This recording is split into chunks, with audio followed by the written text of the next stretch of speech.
Picture this.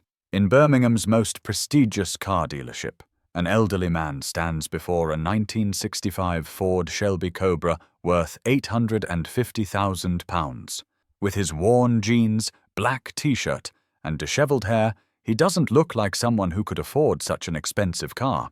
The gallery owner is trying to usher him out while other customers cast dismissive glances. But when this man's identity is revealed, everyone's jaws will drop, and an unforgettable moment in Birmingham's classic car history will unfold. Because sometimes the biggest surprises hide behind the most ordinary-looking people.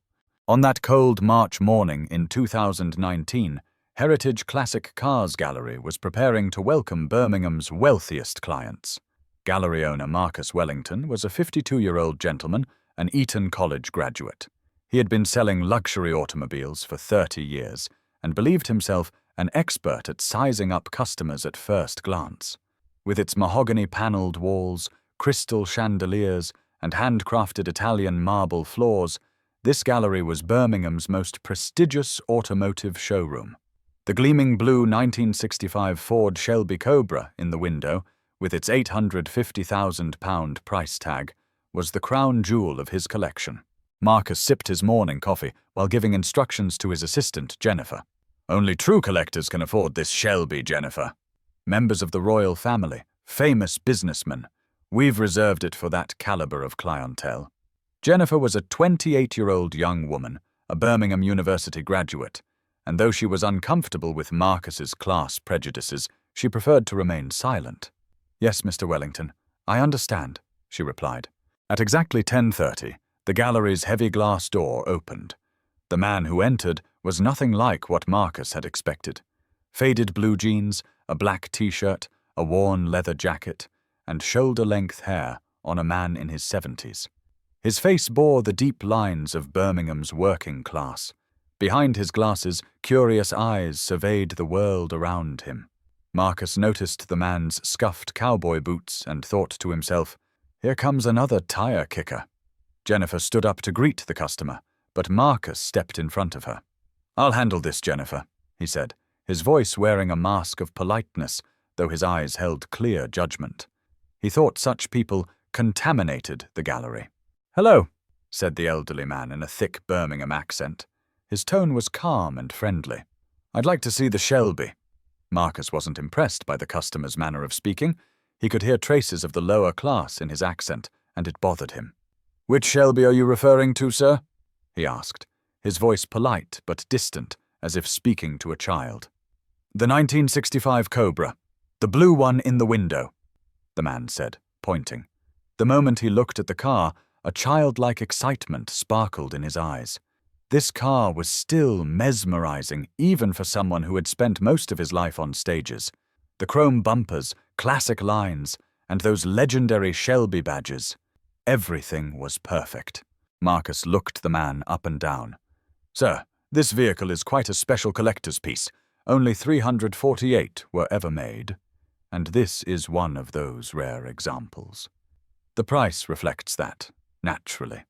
There was a hidden warning in his tone.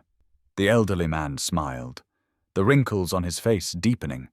That smile reflected the confidence of someone who had performed thousands of concerts before millions of people. "I'm curious about the price.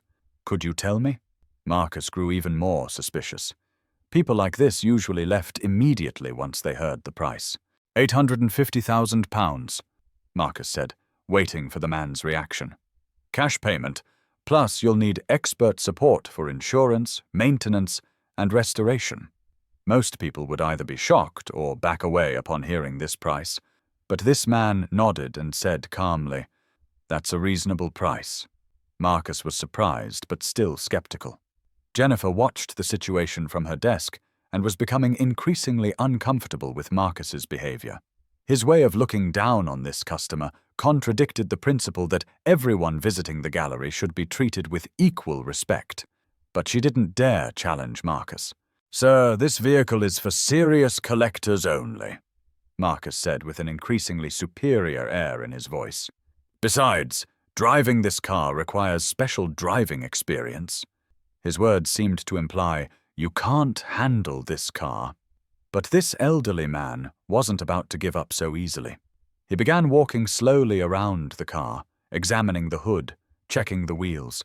Every movement reflected the experience of someone who knew classic cars very well.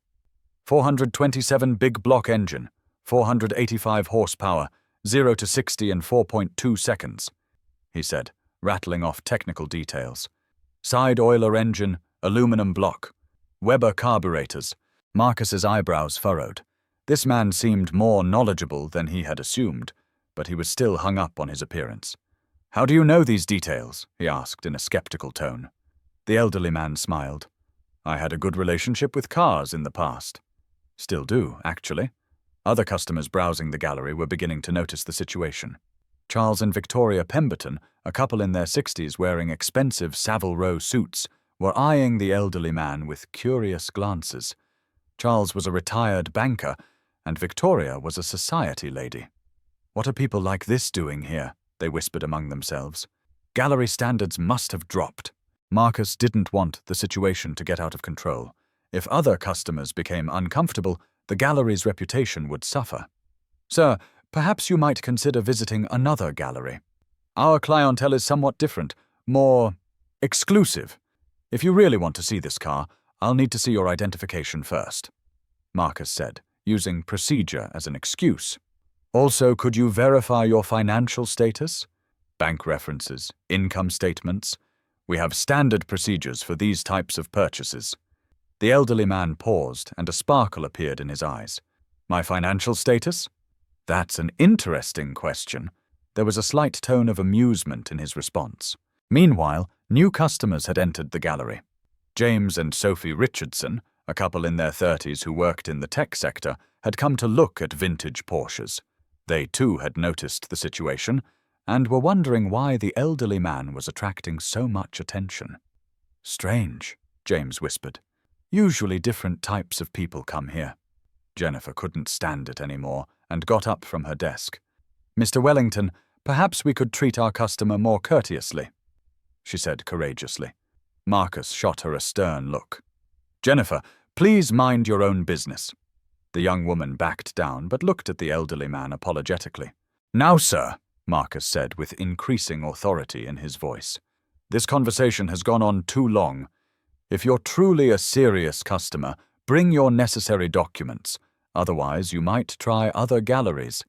There are places in Birmingham that offer more reasonably priced options." At that moment, the elderly man pulled out his old leather wallet from his pocket. The wallet bore the marks of years, but what he pulled out of it surprised everyone. This wasn't an ordinary credit card. It was a black metal American Express Centurion card, one of the most prestigious cards in the world. An unlimited card given only to customers who spend millions of dollars annually. Marcus's eyes widened, but he still couldn't fully grasp the situation. The card had no limit, and only the world's wealthiest individuals could carry such a card. "You can withdraw any amount with this card," the man said calmly. "I have no limit." A silence fell over the gallery. Marcus took the card and examined it carefully. He could feel the coldness of the metal card in his hand. The name on it was John M. Osbourne. It sounded familiar, but he couldn't quite remember where from. "Mr. Osbourne, forgive me, but I don't recall seeing you before. What sector are you in? You must hold quite an important position to have such a card."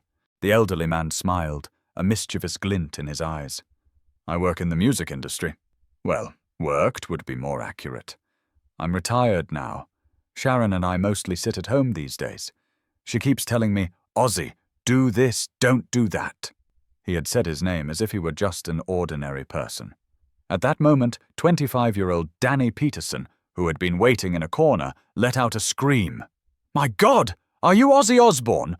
Danny was a music student at Birmingham University, who worked part-time at a family friend's classic car restoration business. His visit to the gallery that day was purely coincidental. All heads turned first to Danny, then to the elderly man. Marcus's jaw dropped.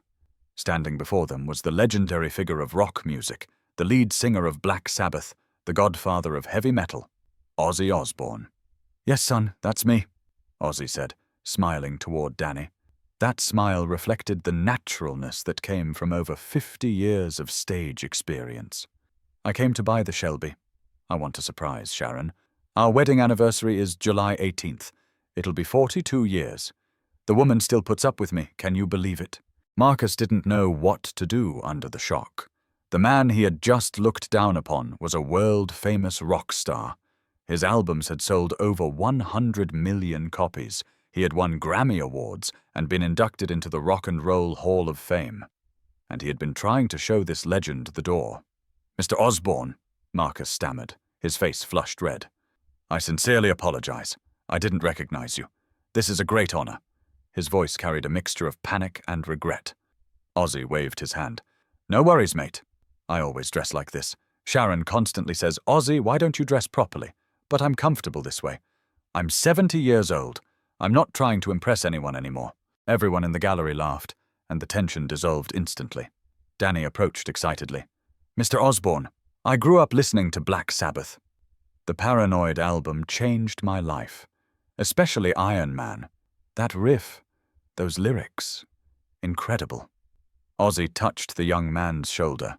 "Thank you, son. When we made that album in 1970, we never thought it would have such an impact. Tony Iommi's riffs, my screams, it was all improvised. We recorded it at Regent Sound Studios in 12 hours. Iron Man is actually the story of a man affected by nuclear war," Ozzy continued, a glimmer of distant memories in his eyes. "It was during the Vietnam War era. Young people were dying. The world was burning. We were rebelling through music. In that song, I was actually telling my own story, as someone who was ostracized, misunderstood." Danny listened in fascination. Marcus, trying to regain his professionalism, asked, "Mr. Osbourne, would you like to test drive the car?" His voice had completely changed. It was now respectful and eager. But Ozzy's response was unexpected. "Actually, I should call Sharon first. When making such a big purchase, I need to inform her. That's the most important lesson I've learned from 42 years of marriage." This sincere confession made everyone in the gallery smile. As Ozzy pulled out his cell phone, he said, "Sharon, love, where are you?" Sharon's voice came from the other end, and the gallery was so quiet that everyone could hear. "Ozzy, where have you been now? I've been calling you all morning." Ozzy smiled like a guilty child. "I'm doing a bit of shopping. I have a surprise." Sharon's voice, curious but affectionate. "What kind of surprise, Ozzy?" "I'm excited," she said. "We'll talk when I get home," Ozzy replied as he hung up the phone. Jennifer finally couldn't hold back and approached. "Mr. Osbourne, I apologize for not recognizing you. I studied musicology at university and had written a thesis on the therapeutic effects of your music. But with this appearance, I wasn't sure." Ozzy was surprised. "Really? You did academic work about me? That's very interesting. What did you discover?" Jennifer relaxed. "I had researched how your music helps people with post-traumatic stress disorder specifically." "You're absolutely right," Ozzy said, becoming serious. "I've received thousands of letters over the years. People have continued on in their darkest moments thanks to our music. One man even wrote that he gave up suicide while listening to Diary of a Madman." This confession completely changed the atmosphere in the gallery. Everyone suddenly understood the real impact of Ozzy's music. Charles Pemberton courageously approached. "Mr. Osbourne, I must apologize. I'm ashamed that I judged you." Ozzy put his hand on his shoulder. "Don't worry about it, mate. When I was young, everyone in Birmingham judged me too. They'd say, 'This kid's definitely headed for prison.' They weren't wrong either. I'd been in a few times." This honest confession surprised everyone. But the main point is this. People can change. Marcus's hands were trembling as he brought the car keys. "Mr. Osbourne, the car is ready for a test drive." Ozzy's eyes lit up. "I need to be careful. If something happens during the test drive, I'll lose both the car and my marriage." This joke made everyone laugh. Taking the keys, Ozzy got behind the wheel of the Shelby. The leather seats were in perfect condition, despite their age. When the engine started, the legendary 427 big block V8 sound filled the gallery. "This sound is as beautiful as the distortion from Tony Iommi's Gibson SG, Ozzy said from the window. During the test drive, with Marcus sitting beside him, Ozzy handled the car expertly. As they drove through Birmingham streets, passing through his old neighborhood of Aston, he shared childhood memories. "I grew up right here, Marcus. My dad worked at the Dunlop factory. My mum cleaned rich people's houses. None of us ever imagined I'd see days like this. When I walked these streets, my only connection to classic cars was daydreaming." Marcus felt ashamed as he listened. How wrongly he had judged this man. "You know, Marcus," Ozzy said, stopping at a red light. "What did you think when you first saw me?" Marcus blushed. "Honestly, I didn't trust you. I made a decision based on your appearance." Ozzy laughed. "That's normal. When I first saw you, I thought, this guy's definitely a snob. We were both wrong. We need time to understand people." When they returned to the gallery, Ozzy had made his decision. "I'm buying this car." Marcus still couldn't believe if he was dreaming. "Of course, sir. Let me prepare the paperwork immediately. This will be the biggest sale of my life." While the paperwork was being prepared, Danny courageously asked, "Mr. Osbourne, how did you start writing music?" Ozzy thought, "Actually, I don't play any instruments, son. I only do vocals. But melodies form in my head. I tell Tony I have this melody in mind, and he plays it on his guitar. That's how the magic happens." This confession surprised everyone. Metal history's greatest singer didn't play instruments. "We wrote the song Paranoid in 20 minutes, for example," he continued. "The album was finished in the studio, but we had time left over." The record company said, "Do something more." Tony found the riff. I wrote the lyrics. Now that song has been feeding us for 54 years. Jennifer was amazed. "That quickly?" Ozzy replied, "The best songs are born that way." Without forcing it, naturally. At that moment, Sophie Richardson asked curiously, "Did you create the heavy metal genre?" Ozzy laughed modestly. "Our generation, yes. But not alone. Led Zeppelin, Deep Purple. We all emerged from Birmingham at the same time. The city's industrial sounds were reflected in our music. We turned factory sounds, the sound of hammers, into music," Marcus said while preparing the check. "Mr. Osbourne, this incident has been a great lesson for me.